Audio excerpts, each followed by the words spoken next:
I thought we would talk about a great big omnibus, Star Wars The Old Republic from Marvel. Now, this is a book which is a collection of old stories originally published by Dark Horse. Now Marvel has the Star Wars license. They are publishing these stories themselves.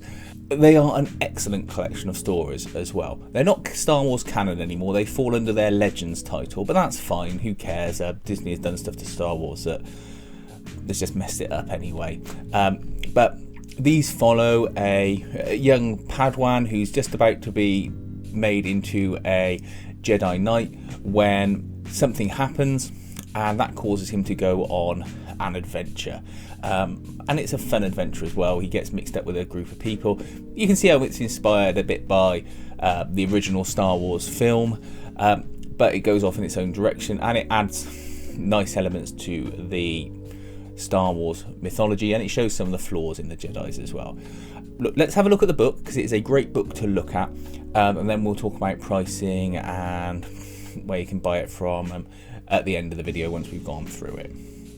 There will be spoilers, by the way, when we're discussing this book, because something happens in the first, well, I think it's probably the first issue, or first 4 issues at least, that sets the tone for the rest of this massive omnibus. So to not talk about it would be a miss. And also, it's on the back cover as well, what happens. So it's not as if it's a massive spoiler.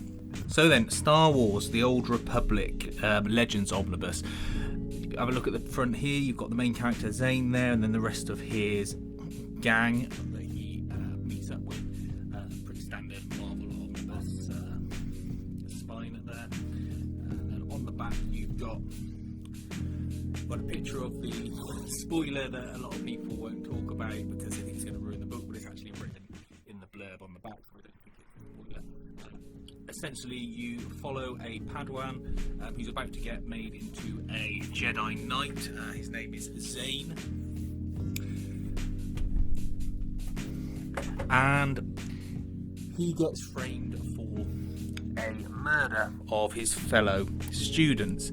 What you very quickly find out in the book is that the students were murdered by their masters after there was a premonition they all shared, because they're all high-level Jedis when it comes to premonitions, that one of them was going to bring about bad things. There's the picture off the back of the book there as he walks in, because Zane's sort of goofy and looked down upon. He's always a bit late, and that's what saved his life in this instance. What happens is you end up with him getting chased by the masters, and he ends up getting caught up with a gang of misfits. They're not necessarily outlaws, you've got a full sort of range of characters in there, and you discover much more about them as the story goes on. That's where I don't really want there to be any spoilers by trying to explain too much of their backstories, but you've got your sort of engineering crazy genius guy, you've got your strong clever warrior woman type, and you've also got a duplicitous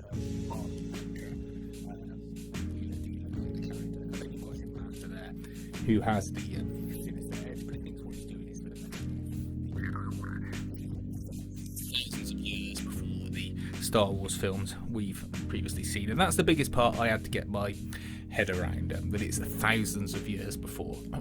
Going on in the background are the Mandalorian Wars, and there's lots of political discussion and things about those wars and how the Jedi may be involved in it, but that all takes a backseat to the main story of these guys adventuring, being on the run and trying to work out what the hell was going on. And it's a big old book. It's got some great artwork in it.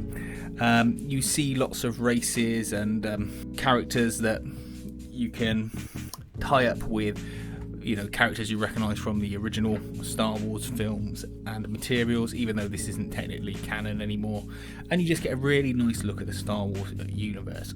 And you do wonder why these stories haven't been adapted by Disney, particularly as they're just on a quest for content, it would seem.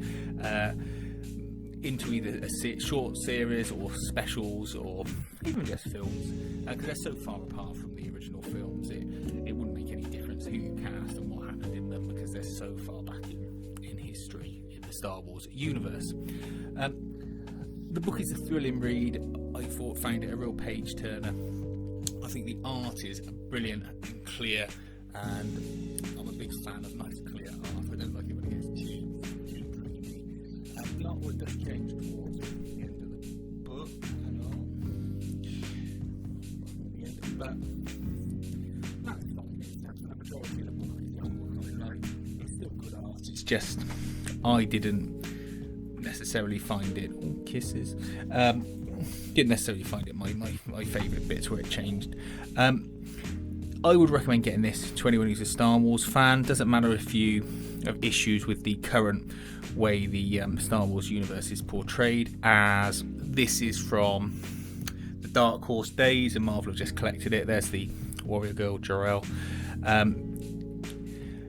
You get your background character information in here, which is a fun read as well. You get some cover art and you get some explanations as to what's going on in the universe, which I think is great. Other omnibuses and other, let's say, worlds that you might have, such as Marvel, would charge you for a separate guide. So I think that's a great deal. But I would totally recommend getting this book. I was really happy I got it. I'm really enjoying the Star Wars material coming out of Marvel, and I know this is a reprint from Dark Horse, but still they've reproduced it, and it's a really good edition, and the spine has held up. The binding's really good on it as well. Okay, so that was the book. I really enjoyed it. I think it's a great read. It's got fantastic art, although it does change towards the last third of the book. The art up to that point is great. I like the way the characters look. I like the world that it lives in, and it is just an enjoyable read. I wish there was more Sith stuff in there. I think that would have been good, but the bad guys you get and the plot you get is a rip-roaring adventure that makes it a fast read, and it is enjoyable. His band of people he gets mixed up with is great, and all those things. Can't talk highly enough about this book. If you are a Star Wars fan, or even if you're not and you just want an adventure story, I would say pick up this book. It is totally worth getting, and it is a really good buy. I got it for a good price. We'll show what the prices are now on screen just so you can see. I'll throw it up from Amazon and maybe another retailer if I can find it for a competitive price. But as ever with omnibuses, if you're into collecting them, you've got to watch those prices and strike when the iron's hot, because they do fluctuate up and down really wildly. And if you don't strike at the right time, a £50 book could suddenly become a £75 book for no real reason other than just market demand. But yeah, highly recommend this. Definitely get it. Let me know if you agree with me. Do you think it's a great read? Were you disappointed when you got it? Did you think, I don't like the way all these Star Wars characters are portrayed? The hardest part for me was getting my head around the fact that it is thousands of years before the original Star Wars story. For no reason other than it's just thousands of years. It's just a hard thing for a human's mind to grasp. But this is even much more of a long time ago in a galaxy far away. But still, it's very enjoyable. Thanks for watching. As ever, give us a little thumbs up on there because it does help, and dramatically, in fact, ones that don't get likes don't seem to do anything at all, and ones that get over 3 or 4, I don't know, that's trivial, 3 or 4, but it's really weird. It does trigger something in the YouTube algorithm that then makes the video get lots more views, which is weird. And please feel free to subscribe. Thanks for watching.